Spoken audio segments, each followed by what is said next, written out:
Hi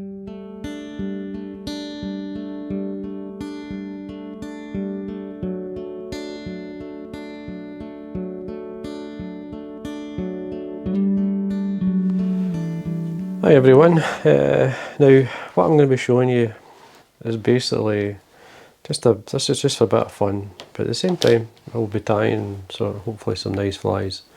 Now what I'm showing you here, in the past week and a half or so, I mean yesterday I got this feather in my garden. This is a magpie tail. Now it's not the best, meaning it's a centre tail, it's got a nice even fibre either side. It looks like the best tail or the centre tail that you'd be looking for. It's just a bit thin. I reckon it's probably just a young bird, and it's obviously molting, and it happens at this time of year, the summer months, just before the winter, or beginning of the winter. Obviously the molt. Now this one, as I say, this is from the magpie, and it's the tail feather. This feather, two to one side. This is off a pigeon, just a basic pigeon. This was in the back door, the step, one morning. And this one here, it looks like just a common crow feather. I reckon this one's off a jackdaw. Now these are all usable feathers, even though they're not matching, they're not a right and a left. I'll say that this is a right and a left, but the fibre's very thin, so I'd probably use that more for on a body or so. You can use it in a wing, you could roll it, but anyway, these here are the primary feathers. These are the main flight feather, which are usually they're ideal. You could use them for dries or you could use them for wets. So what I'm going to do is tie at least a couple of flies just to show you how to use it. I'm going to tie a dry, I'll tie probably a wet, and then I'll tie a small nymph, and I'll probably tie the small nymph with the magpie. So we'll see how we go anyway, and just have a bit of fun. Now, what I'm going to be doing, I'm going to be using the pigeon feather that I found in the back garden first. I'm going to tie a small dry fly with it. So we've got it here. Now I've taken away the fluff at the base, just the waist. Just to tie the fly, I'll take away this bit as well. As I say, I've only got the one feather to form the wing. And I'm going to tie a dry fly, so wax my thread to get it started. I'm going to tie the wing in basically first. So I'm going to come about a mil away from the eye and start there. I'm going to come down about halfway, remove the waist, come back up. There's many ways to tie a wing in, lots of ways. I'd do it many ways to get a shape and get it way to sit. Now, as I say, normally you'd have a right and a left, but because we only have the one quill, we still can use it. There's many a time I've only had the one feather when I was learning to tie. Now what I'm doing here, as you can see, I'm bringing out the fibre. When it's on the feather, you can mess around with it. So what I'm trying to do here is I'm basically bringing it out to line up the ends. So I'm bringing it straight out, pulling it back together, as you can see there. So it'll sit nice as a right and a left. And I'm going to use the natural curve of the feather. You could either use it as a wet fly and tie it so the curve's coming in, or if you want to dry it, comes away. So there it's ready to tie or take away. So I usually just tear it off. So if you don't want to do that, just cut it away. So I've got my curve now. As I say, I want to do a wet fly, a dry fly.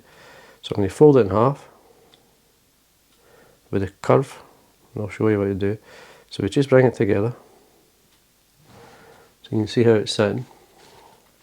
And then all I do is twist my finger, I pull, just slide my fingers. Just take your time, and you'll see how it curves away, or splits.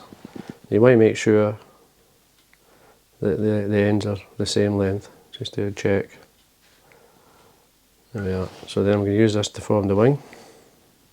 Just look at the way it's tapered.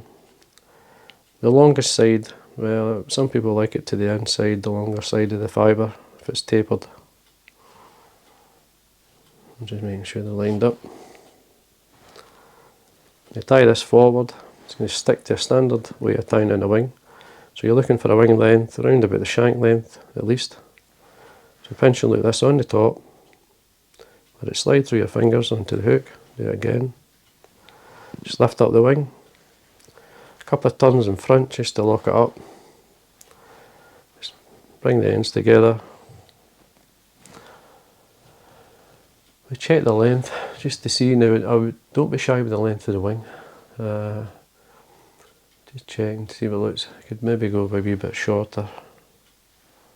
So if it's a wee bit shorter, just go back. It's easy to go back. If you're not happy, always go back. Just bring it together. It's a good way of showing you that if you don't like the length, you can always shorten it. So the mark's there when I first tied it in, so I want it at least a mil or so less. So again, pinch and loop, nice and easy. Another one, I'll just do another one. Lift the wing up, thread in front. I'm just using the tips of my fingers here just to pull the wing together. I've got a twisted fibre there, but it's worth just leaving that just now. I mean, there's different ways I like to, I'm just going to cut the ends here. You could pull this to help lock them in. You can do it the other way, which is another way I like to do it. But there's 2 or 3 ways, but I'm just going to leave it. I'm just using the natural curve of the feather just to form the wing itself. Come in from the back and do a kind of angled cut. And then I'm going to wind. If you do the angled cut, you get a taper cut, which is basically going to give you a tapered body. Tie towards the back. You stop in line with the barb of the hook. Now I've got this just a wee neck, it looks more reddy or gingery there. It's actually, to me, it's slightly lighter, but anyway, just the way the camera's picking it up. I'm going to use one of the side feathers just off the side of the cape for the tail. Nice strong fibres on these feathers. Take away the fluff. Just bring out a few fibres. Line the tips to line up. Tail and the final thumbs now, that's basically about, say, the length of the shank. Just do a turn, come underneath the feather, turn it up. I'm just going to line up these ends just so they're all the same length. You can tie these in the way up. You can either use the thread itself, or what I'm going to do is I'm going to use some wool. Just going to take out some natural wool, slightly dip it into the thread, and then start to wind up. Just thinning the wool out as we go, get a shape.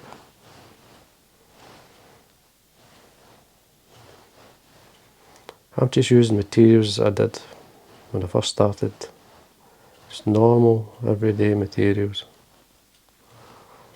And feathers that you would come across, like the pigeon feather I found in the back garden. So, see where we are. Maybe a tiny bit more, just there. Stretch it out. Always a great body, makes a great body in a fly. So I'm going down for one of the smaller hackles for the hackle.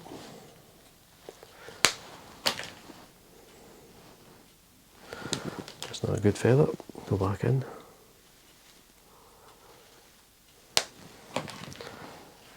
Now you take away the fluff at the base.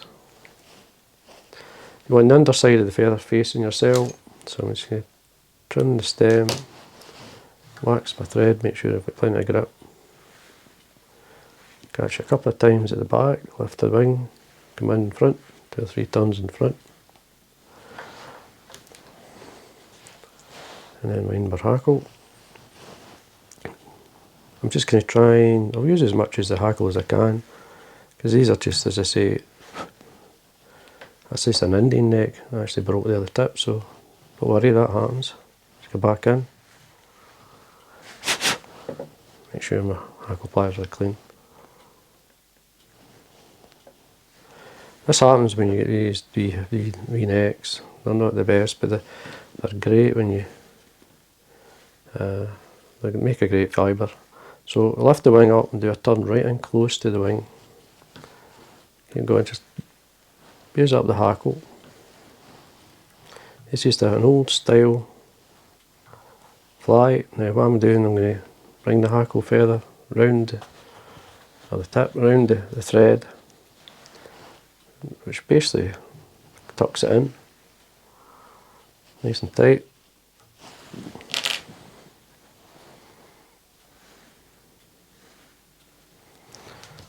Then you want to come in now. I've got a finer pair of scissors that I like to use to these wee hackles.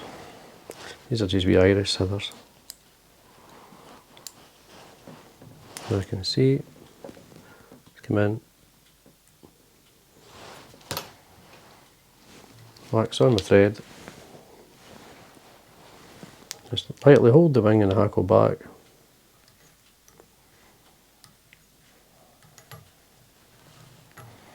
Tighten up. It's always important that you tighten up. Just come in nice and easy. There we are. And that's it. That's basically, you're using, I say, just a fairly found out the back door in my case. You still end up with a reasonable fly. Just what I'm doing here is I'm just bringing the feather fibre back, because I forced it back. Traditional old style dry fly, and then just a wee bit of varnish, touch it in here into the thread turns.